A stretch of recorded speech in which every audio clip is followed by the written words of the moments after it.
but you should probably stick to television. Welcome to WatchMojo.com, and today we're counting down our picks for the top 10 worst movies by TV stars. How much do you want to stop this cab? For this list, we're looking at badly reviewed films where one character was played by an actor or actress who is most famous for his or her work on television. Oh, don't worry about me. I've been to my share of affairs. However, we'll be excluding actors who transitioned to the big screen and became more famous on the film side. We will also be omitting reality TV stars and musicians. So as much as From Justin to Kelly was a horrible movie, it dodged a bullet here. Look, I need to get out of here. All good? Then lights, camera, and unfortunately, action. That's the way I like it. Number 10, License to Wed, John Krasinski.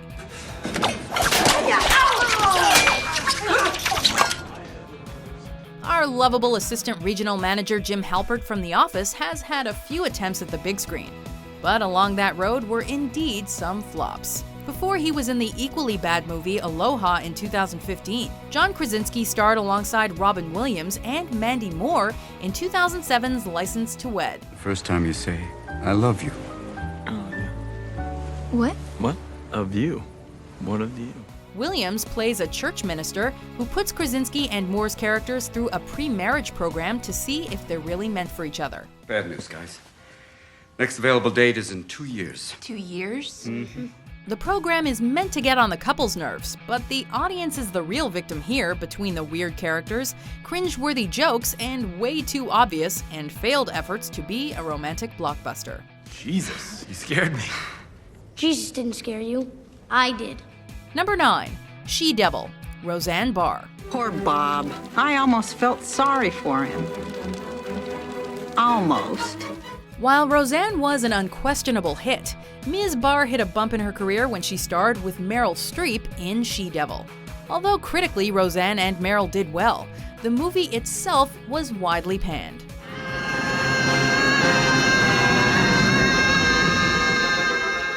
Why? Because it involved Roseanne getting revenge on her husband Bob when he has an affair with Streep's character Mary. Mary, I want to. It's not that easy. I've got kids. Oh, they have their mother. This revenge consists of burning down his house, telling him she wants nothing to do with their kids, and getting him sent to prison for embezzlement. Wow. Robert Koch, I have a warrant for your arrest. For what? For fraud and embezzlement. This film does nothing but give crazy women everywhere suggestions on what to do if their man cheats on them. And that's never a good thing. I have been sorry my whole life, and by the looks of it, so have you. Number 8, The Beautician and the Beast, Fran Drescher. Put on your sunblocks because raise today, Raisins tomorrow. Fab. She was the nanny with the nasal voice that we all wished would babysit us someday. But not everything Fran's touched has been gold. You know what? Talk to the hand. Take the film The Beautician and the Beast, where she plays an American hair groomer that ends up in the fictional European country of Slovakia to tutor the children of the country's president. That's the, what's that, your pimp daddy name? Doesn't this already sound weird? Oddly, although Drescher was known for her charm, her acting in the film is awful, and there is a distinct absence of humor. There. Oh, right. Like you knew that was gonna be there. I did. If Fran weren't so foxy, and Timothy Dalton weren't so Dalton-y, it'd be depressing to even look at this movie. Fine, I'm sorry. It'll never happen again. Number 7, Ghost Dad, Bill Cosby. Can you move your lips to something, Dad? This is really weird. Bill Cosby may have already been in an abundant amount of movies, but almost none was as bad as this one, which was released between season 6 and 7 of The Cosby Show. Look, the smile makes me smile. I was depressed until you smiled. In Ghost Dad, Cosby plays a workaholic who is killed, comes back as a ghost, and tries to reconcile with his children. Can you feed me? My mouth is moving, but I can't hear anything. The problem is that in the dark, his kids can see him but can't hear him or something. It comes and goes. A glass. Toast. You're toasting something. Okay, it sounds like toast. Sounds like toast. Toast. The plot, meanwhile, ranges from slightly intriguing to problematic to downright dull as it progresses. The film calls itself a fantasy comedy, but has zilch in terms of laughs and has people wishing that the movie was just a bad dream. Now stop the damn cab! Number 6, Need for Speed, Aaron Paul. You're the pro. You got nothing to prove to me. Let's move on. No. This star found fame as a meth slinger in Breaking Bad. Don't touch me. Do not touch me. All right, look, not touching. Kate, not touching here. You know what else is bad? This, whatever it is. You may want to close your eyes for this. In this film adaptation of the video games, Aaron plays Toby Marshall, a mechanic who is also a fantastic driver and is on a mission to avenge his friend's death. Watch yourself, Toby. See you tomorrow. Now, we're not saying this is a Fast and Furious ripoff, but we're not saying it's not. The driving looks nice, however, the plot of the movie is nothing new, and the running time only adds to the pain. That's your car, son? No. Are you crazy? Clocking in at 2 hours and 10 minutes, it's guaranteed that you will have more fun playing any of the games than watching this. I'm sure it's wrong. Educate me. Number 5, Jungle to Jungle, Tim Allen. Baboon scared? Yes, Baboon's scared. Baboon not know he could be so scared.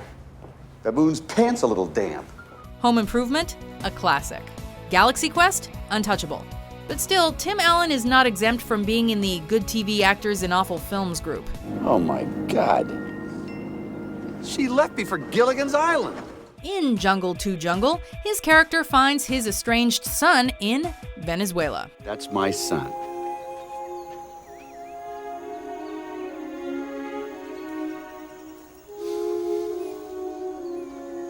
His name is Mimi Siku.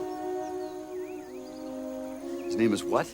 He brings that son back to New York with him, but soon the kid tries to steal the fire from the Statue of Liberty. Yep, that's pretty much the plot of this comedy. Chief has given Mimi the task of bringing fire back from the Statue of Liberty. Guy doesn't kid around, does he?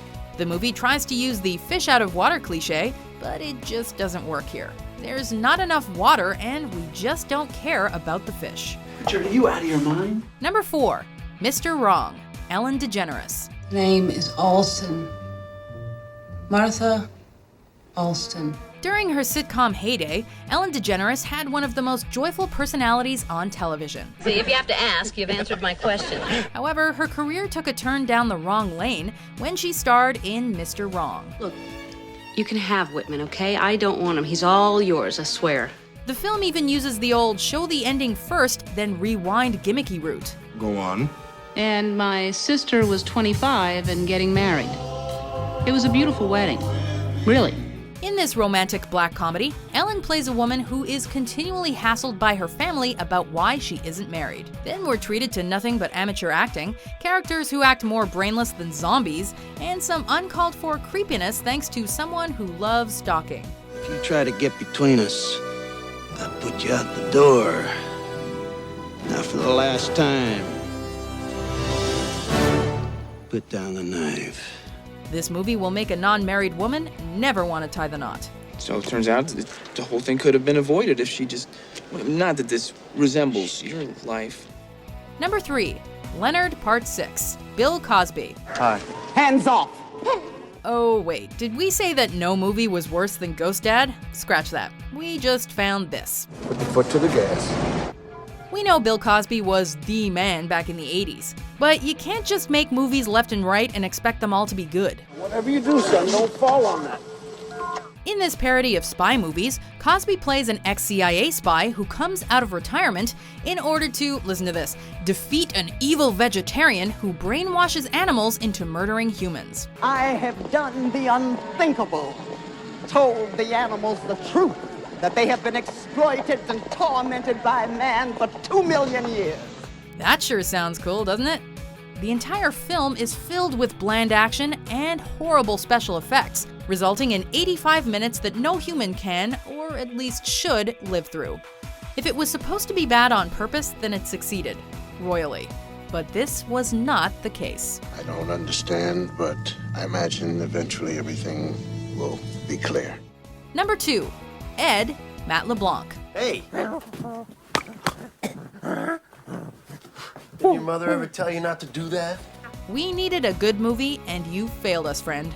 Well, you don't like to say it out loud, but yeah. This sports comedy sees LeBlanc playing Deuce Cooper, a youngster who joins his local minor league baseball team. The way you've been pitching, the only thing you're ever going to have in common with the Hall of Fame is your name. You know who else is on that team? A chimpanzee named Ed. This is some kind of a joke, right? Just what I need, a monkey. The movie does a horrible job at convincing the audience that Ed is a real animal, and anyone with eyes can see it's clearly a dude in a monkey suit.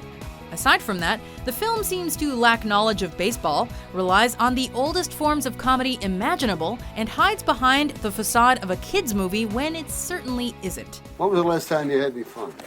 I don't know, Chubb. That's what I figured. Anyone at any age can get frustrated from watching this atrocity. What? Before we reveal our number one pick, here are some honorable, or in this case, dishonorable mentions. Okay, here it goes. On 3. 1, 2, 3! Alright. Car's by the road. Damn it, Dalton's got the keys. Dalton. We gotta call the cops. You ever wake up from a really good dream, try to get back to sleep?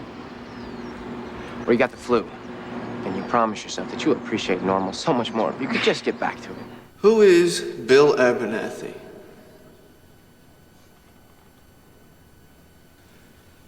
This is not an easy question to answer. Okay, fine. All right, you want to win by cheating? Go ahead, all right? Phoebe, the touchdown does count. You win. Number 1, Paul Blart Mall Cop 2, Kevin James. Always bet on Blart.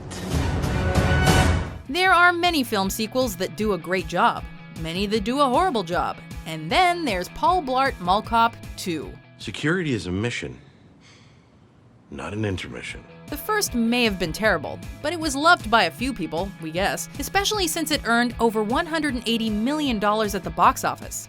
Holy crawfish! In the second film, Kevin James returns to the big screen to stop a group of thieves from stealing famous pieces of art from a hotel. Everything from the original, such as the free-running/parkour mall criminals and the running gag of the song Bubblegum, is completely taken out of the sequel in favor of fat jokes, lame segue humor, and Officer Blart continually hurting himself in a desperate attempt to get the audience to love him.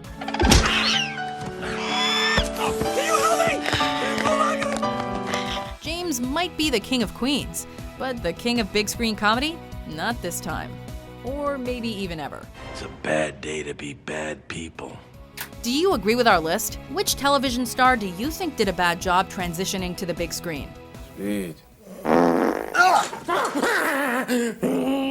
For more adaptable top 10s published every day, be sure to subscribe to WatchMojo.com.